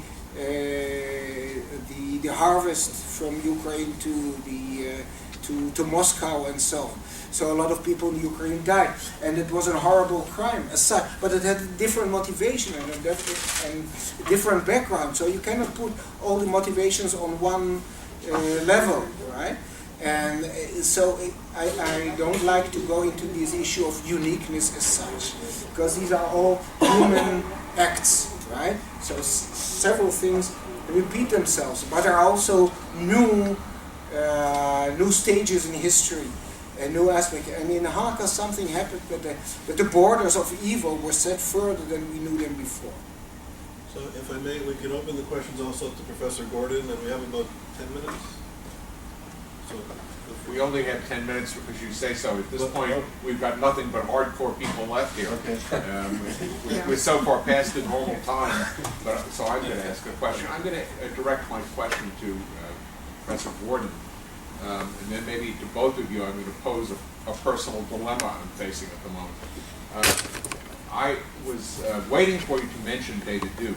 I'm a Louisiana native myself, born and raised, and I actually grew up largely in a town on the Mississippi-Louisiana border called Bogalusa, Louisiana, that was a center of civil rights motion in the mid-'60s. There was actually one summer that it was the Selma of that summer. It was Bogalusa. Wow. And as my grandfather was the head of a small Lithuanian Jewish community that was very strongly entrenched in Bogalusa, the Ku Klux Klan was the dominant factor. You had to pay attention in your politics if you wanted to stay there to what the group. Their theme, though nominally Aryan and anti-Jewish and anti-Catholic, was so focused on anti-black. And to such an extent that they're not their propaganda, but their actual action, that they actually protected Jewish stores, and I was an eyewitness to this during turbulent marches where Jewish stores were being targeted by civil rights workers. I'm not expressing any value judgments about any of this. It's anecdotally fascinating. Yeah. As opposed to David Duke, who called him a representative, that he elected representative. I remind you, he came very close to being elected governor of Louisiana. Yeah, that's right. And in fact, some people think it was the emergency money that came from the New York Jewish community to the incredibly unlikely recipient, Edwin Edwards, the highly corrupt, ultimately decade in prison governor of Louisiana, but definitely not anti-Semitic, that saved Louisiana from facing perhaps some of the issues that although I don't think that he ever would have gotten away with that.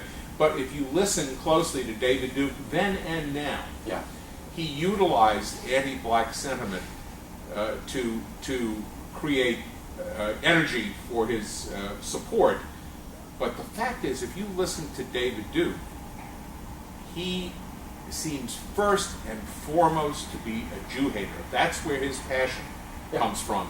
And blacks are only a secondary device, whereas the Ku Klux Klan in Louisiana was really focused on blacks, and kind of Jews were a corollary part of their philosophy, and they were actually not so unfriendly to Jews in reality. These are, I don't know what to make of this, but these are different strands of the overall theme you're talking about, and I wonder if you differentiate or can draw any conclusions No, on it's that valid. basis. It's a really valid point. In my study of these neo-Nazi groups, especially the National Socialist movement, I think they look at Jews. They're in a way they're more scared of Jews.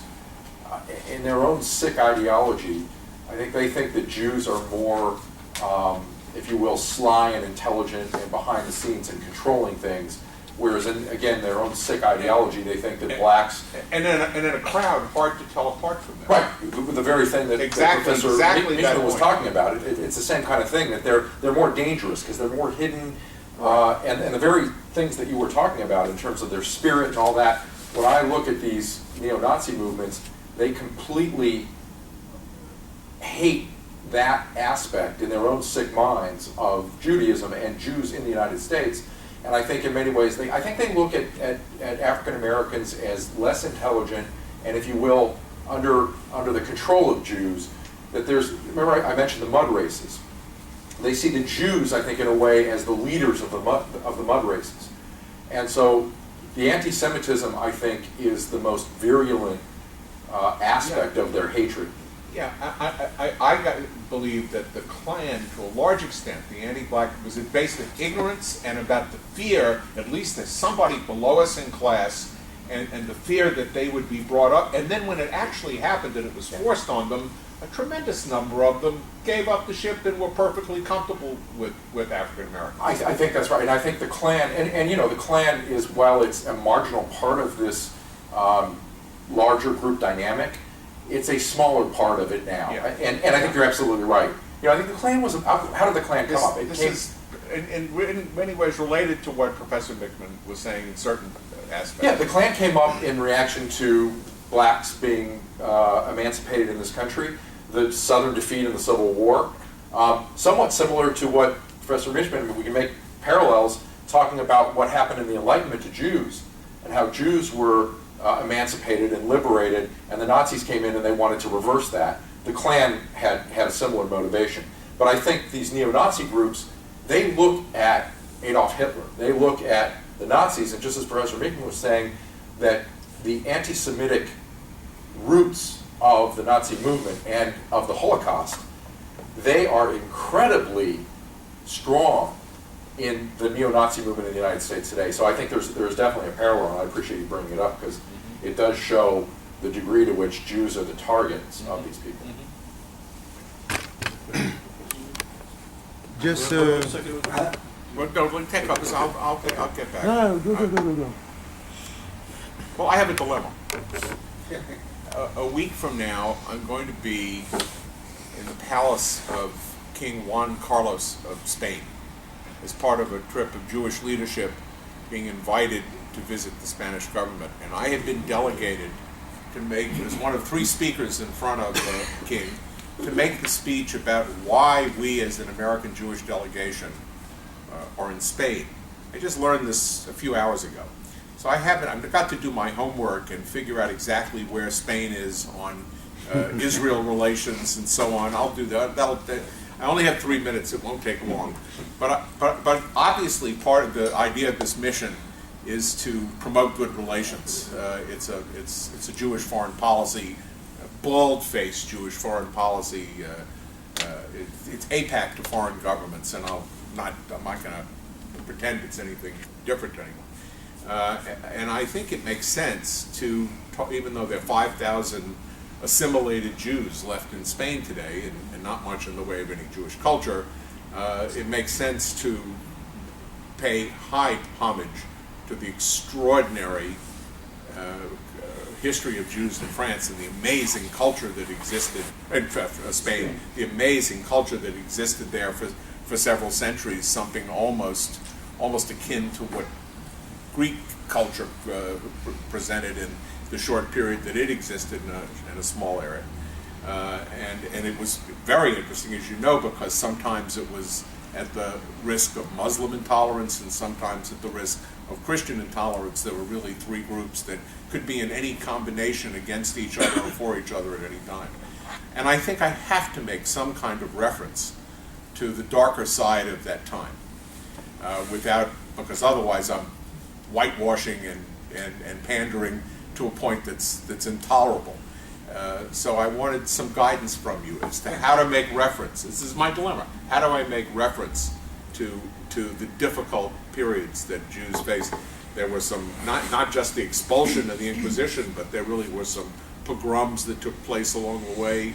and then there would be a flourishing of activity and prosperity, and the Jews picked as major figures in the government, and so on and so forth. So, Well, I will not be able in 3 minutes, like you have there, to make your contribution. I would But- trust neither of you to do anything in 3 minutes, but I have to. Yeah, it's your problem, not mine. But indeed, during these years, the 1930s and 1940s, it's especially problematic because on the one hand, Nazi Germany helped Franco, right, in the war, 1936-39 war against the Republicans, and yet during the 1940s, quite a number of Jews found refuge in Spain. Right? So he was a fascist and an ally, but up to a certain point, and Franco let Jews in. So for this period, it's a problem, right? And well, history is not always simple. You cannot simplify it to one sentence, and that is, by the way, also something which I think is important when we talk about anti-Semitism, and your mentioning of the Jews as being the leaders of the mud people, right? That in anti-Semitism is something which has to do with the history going back to the beginnings of Christianity, of course, that Jews are despised, but they are also admired. Jews are strong and weak. Jews are ugly and tempting, right? So there is this all the time going on already in medieval times, and especially in the Nazi period, right? The persecution has to do with the admiration and the fear for the power that the Jews somehow have, and they are not just a low-level race which should be subjugated. So this is a special dimension. Quick thought. Maybe what you could say in your 3 minutes, and I will definitely get your question. There was obviously a terrible time in Spanish history, the Inquisition, as we're talking about the expulsion. But then Spain, over the centuries, if you will, recovered from that, and even in a period as dark as you know, the time of World War II and Franco, the Holocaust was not carried out in Spain, and there has been, you know, a continuing good relations. We now risk the possibility of a new wave of anti-Semitism, as there is anti-Israelism going on right now, I suspect, in Spain. And Spain should put this all in context and not let that happen, that it has a history of overcoming that. I think in 3 minutes you could probably say that very powerfully. Thank you. Yes, sir. Just my questions concerns the targets Yes. of KKK. Yes. If it's for black, Yeah. was born for against black, Yes. or Jewish, or the Jewish are now the second target, and what about the Indians, the native Indians? You know, it's Because we all time speaking about black Jewish, but what about the Indians? Great question. And you know, that protest in Leith on September 22nd that I made reference to in my presentation, that was led primarily by Native Americans. Yeah, Lakota who are in North Dakota. I was wondering about why that wasn't some part of the narrative, especially when I heard the oil patch part. Yeah, I mean, as Professor Stone alluded to, as it was already, I had, you know, more time than, you know, in my presentation than I wanted. I wish I could have gotten into that, and there are probably some other areas I would have appreciated talking about. But absolutely, you know, in the view of these neo-Nazis, these are also part of the mud races. I don't make light of that. It's especially powerful given the strong Native American history and culture that we have in our state, that these people are coming in and they would exclude people who've been there for centuries, if not millennia. Because this is a talk more about anti-Semitism, we're here for the Institute for the Study of Global Anti-Semitism and Policy, my main point was that it's fine to talk about anti-Semitism in Spain or Iran or these other places, and I've done it myself for this institute, but that we need to look inside of what's happening in this country and realize that anti-Semitism is, I almost view what these people are doing as a sort of a latent or dormant movement that if the circumstances are right, if we have another World War, if we have another Great Depression, these folks will be in a position to take what they've done now and build on it. And that worries me greatly. That said, it should worry Native Americans, it should worry African Americans, it should worry Hispanics, because they hate all of them. This sick racist ideology somehow believes that because the color of your skin is white, and because you are not of a certain religion, that you are superior. It's the very thing that Professor Meekman was talking about. You are superior, this notion of being an Aryan race. And it's this social Darwinism of our race. If your race thrives, one of the reasons that they hate Jews so much is they think that it is an explicit part of being Jewish that you want to destroy everything that's Aryan. But at the same time, it defiles them to have Native Americans and Hispanics and blacks and other races around them. So I'm not making light of it. It's just that I wanted to focus on the fact that this strain of anti-Semitism that is homegrown in our own country is something that we need to be aware of. And this Pioneer Little Europe movement scares me. It really does. Can you read the context of what does it say about the anti-Semitism in Leith, that it doesn't somehow include that the Lakota have gone missing from that part of the narrative, that we're ignoring that? This country committed genocide against Native Americans. Over and over. I mean, we want to talk about genocide, and let's not make light of that.